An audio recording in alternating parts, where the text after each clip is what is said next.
वक्रतुंड महाकाय सूर्यकोटी समप्रभ निर्विघ्नं कुरु मे देव सर्व कार्येषु सर्वदा।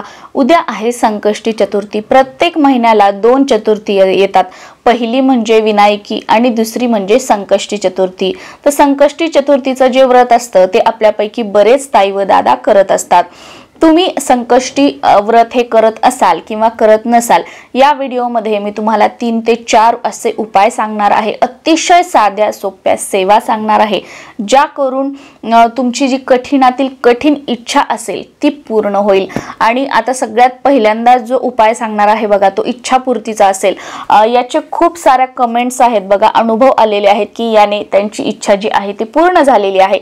आणि अतिशय साधा सोपा हा उपाय आहे। त्याच्यामुळे बऱ्याच दिवसापासून तुमचं एखादं काम रखडलेलं असेल, तुमची इच्छा काही केल्या पूर्ण होत नसेल, तर हा पहिला इच्छापूर्तीचा जो उपाय सांगणार आहे तो आवर्जून करा। तुम्हाला अगदी म्हणजे पुढची चतुर्थी येण्याच्या आत तुम्हाला या उपायाचा अनुभव येईल।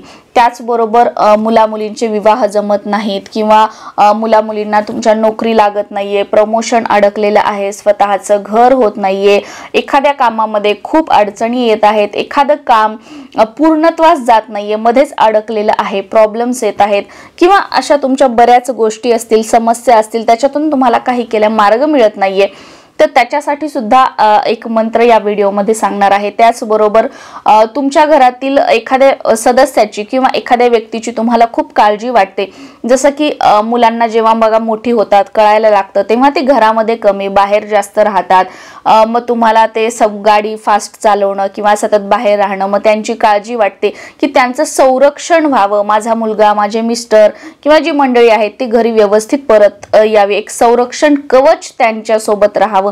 तर त्याच्यासाठी सुद्धा मी एक सेवा सांगणार आहे। त्याचबरोबर आपल्या घरामध्ये नकारात्मकता असेल, सतत भांडणं होत असतील, वादविवाद होत असतील, संकट अडचणी हे सगळं होत असेल, तर त्यासाठी सुद्धा एक उपाय सांगणार आहे। सगळ्यात पहिला उपाय आपण बघूया, तो म्हणजे इच्छापूर्तीसाठी।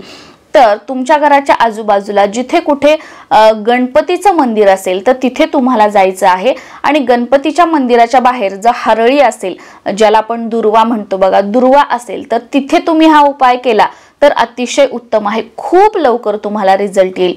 पण हे शक्य नाहीये तर तुमच्या घराच्या आजूबाजूला जिथे कुठे कोणतंही मंदिर असू द्या, कोणतंही गणपतीचं नसू द्या, कोणतंही मंदिर असू द्या, आणि त्याच्या बाहेर त्यांच्या पटांगणामध्ये कुठे दुर्वा लावलेल्या आहेत किंवा आलेल्या आहेत, हरळी आहे, तर तिथे तुम्हाला हा उपाय करायचा आहे।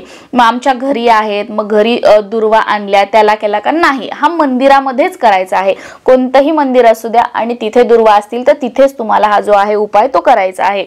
त्या मंदिरामध्ये गेल्यानंतर जे काही मंदिर असेल तिथे दर्शन करायचं, तुमची जी काही इच्छा आहे, मनोकामना आहे ती तुम्हाला बोलायची आहे आणि याच्यासाठी मी हा इथे उपाय करत आहे आणि ती माझी इच्छा मनोकामना पूर्ण व्हावी अशी प्रार्थना करायची। अगोदर तिथे तुम्ही बघायचं की तिथे दुर्वा किंवा हरळी आहे का, नंतर त्या दुर्वांजवळ जायचं आहे। ती दुर्वा मुळासकट उपटायची नाही, ती जमिनीमध्येच असावी। फक्त ज्यावरती दुर्वा असतात ना, दुर्वा म्हणजे काय बघा, बरेच जण काय करतात की अगदी ते जशास तसं उपटून घेतात, पण नाही, दुर्वा म्हणजे 3 पानं असणारी, 3 वरती हे असणारी त्याची एक दुर्वा असते। तर तिथेच आपल्याला तोडायचं नाही, जवळ बघायचं, मोठ्या मोठ्या 3 पानं असणारी दुर्वा, टवटवीत, न सुकलेली, न पिवळी झालेली कोणती आहे, जवळ बघायचं आणि त्या आपल्या दोन्ही हातात धरायचा, आपला अंगठा आणि तर्जनी असते ना, दोन्ही मध्ये धरायचं, आपली इच्छा मनोकामना बोलायची, गणपती बाप्पांचं स्मरण करायचं की माझी ही इच्छा पूर्ण होण्यासाठी मी हा उपाय करत आहे।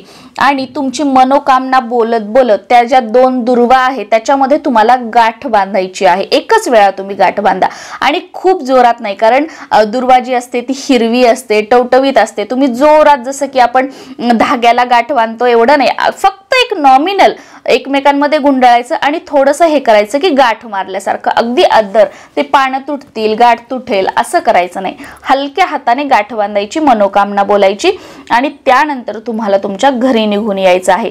1 दिवस झाला, 2 दिवस झाला, पुढची चतुर्थी आली, अजून काही झालं नाही, हे सगळं सोडून द्या, लेट गो करा। म्हणजे तुम्ही आता ही गणपती बाप्पांना इच्छा सांगितली, माझी 100% माझी इच्छा पूर्ण होणार, मी आता गणपती बाप्पांवर सोपवलं आहे, माझे कामं मी करणार, माझी इच्छा पूर्ण होणार, हा विश्वास ठेवा आणि ते विसरून जा की मी हा उपाय केलेला आहे. 100% पुढच्या चतुर्थीपर्यंत तुमची इच्छा जी आहे ती पूर्ण झालेली असेल. हा अनुभव सिद्ध असा उपाय आहे. त्यानंतरचं दुसरी गोष्ट म्हणजे गणपती बाप्पा हे बुद्धीचे देवता आहेत, विघ्नहर्ता आहेत. तर आपल्या मुलांनी शिक्षण व्यवस्थित घ्यावं, केलेला अभ्यास त्यांच्या लक्षात राहावा, अभ्यासामध्ये त्यांचं मन लागावं, परीक्षा वगैरे आहेत तर त्यांनी चिकाटीने जिद्दीने अभ्यास करावा असं प्रत्येकालाच वाटत असतं. तर अशा वेळी काय करायचं, प्रत्येक चतुर्थीला गणपती बाप्पांच्या मूर्तीवर 11 वेळा अथर्व शीर्ष म्हणून अभिषेक करायचा.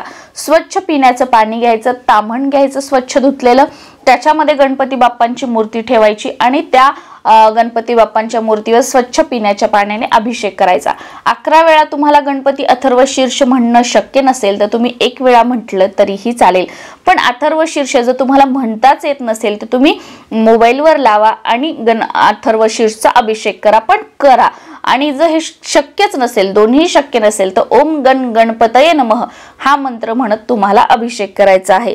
त्यानंतर ताम्हणामध्ये जे तीर्थ साचेल तर त्यातलं थोडंसं तुम्हाला जो तुमचा मुलगा किंवा अभ्यासामध्ये मन लागत नाही, अभ्यास करत नाही, परीक्षा वगैरे सुरू आहेत, मनोकामना बोलून त्यांना प्रत्येक चतुर्थी हे तीर्थ द्या. तुम्हाला खूप चांगला अनुभव येईल. गणपती बाप्पांच्या कृपेने अभ्यासामध्ये त्यांचं मन जे आहे ते लागू लागेल आणि केलेला अभ्यास जो आहे तो सुद्धा त्यांच्या लक्षामध्ये राहील. त्याचबरोबर प्रत्येक चतुर्थीला आपल्या मुलांच्या हातून एक लाल फूल, गणपती बाप्पांना जास्वंदाचं फूल अतिशय प्रिय आहे, तर लाल फूल आणि 21 दुर्वांची एक जोडी मुलांच्या उजव्या हातामध्ये द्यायची.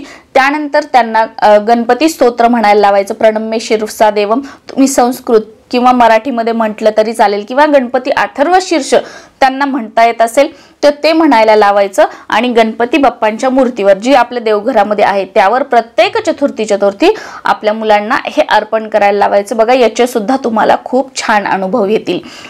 त्यानंतर मुलांचे विवाह वगैरे मी तुम्हाला सांगितलं की घराची काही कामं, अडलेली कामं, नोकरी वगैरे हे सगळं असेल तर यासाठी तुम्ही संकष्टी चतुर्थीपासून दररोज 120 दिवस मंगलमूर्ते विघ्नहरा दुरित नाशना कृपा करा हा मंत्र जो आहे तो तुम्हाला म्हणायचा आहे.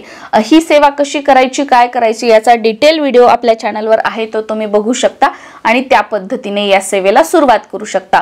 पण तसं प्रॉपरली तुम्हाला शक्य नसेल तर अगदी तुमची मनोकामना जी आहे ती तुमच्या मनामध्ये, डोक्यामध्ये इंटेन्शन ठेवा आणि या मंत्राचा तुम्ही जप करत राहा. दररोज 1 माळ असेल, 11 माळ असेल, तुमच्या याच्याने किंवा बोटावर मोजून अगदी तुम्ही किंवा टायमिंग लावून जरी तुम्ही केला तरीही चालेल. तुम्हाला खूप लवकर खूप चांगले अनुभव येत राहतील.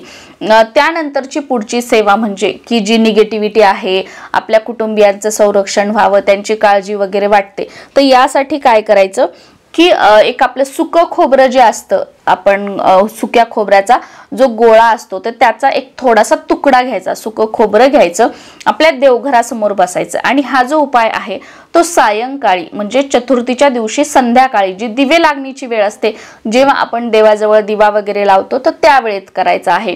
देवघरासमोर बसायचं आणि हा खोबऱ्याचा तुकडा समोर ठेवायचा.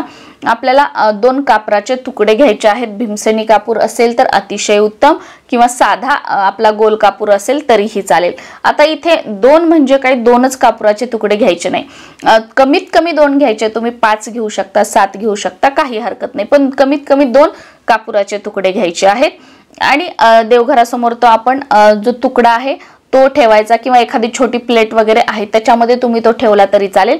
1 कापुराचा तुकडा जो आहे तो त्याच्यावर ठेवायचा, तो प्रज्वलित करायचा, तो कापराचा तुकडा प्रज्वलित करायचा आणि विघ्नेश्वराय विघ्नेश्वराय विघ्नेश्वराय हा म्हणजे हा जो मंत्र आहे, फक्त आपण जे म्हणू शकतो की एक शब्द विघ्नेश्वराय, तर हा मंत्र तुम्हाला म्हणायचा आहे कंटिन्युटी मध्ये, जोपर्यंत तो जो कापूर आहे तो प्रज्वलित आहे आणि तो कापूर संपण्याच्या अगोदर परत दुसरी जी कापराची वडी आहे ती त्याच्यावर टाकायची आणि तो कापूर शांत होईपर्यंत आपल्याला विघ्नेश्वराय विघ्नेश्वराय हा जो मंत्र आहे तो म्हणायचा आहे. प्रत्येक चतुर्थीला तुम्ही ही सुद्धा सेवा करा बघा, तुमच्या घरामध्ये शांतता, कामामधील अडथळे दूर होत आहेत, किंवा आपल्या मुलाला, पतीला किंवा आपल्याला एक प्रकारचं संरक्षण जे आपण म्हणतो, सतत नजर दोष लागणं किंवा आजारपण सतत घरामध्ये येणं, या गोष्टी हळूहळू कमी होताना याचा अनुभव तुम्ही स्वतः घ्याल।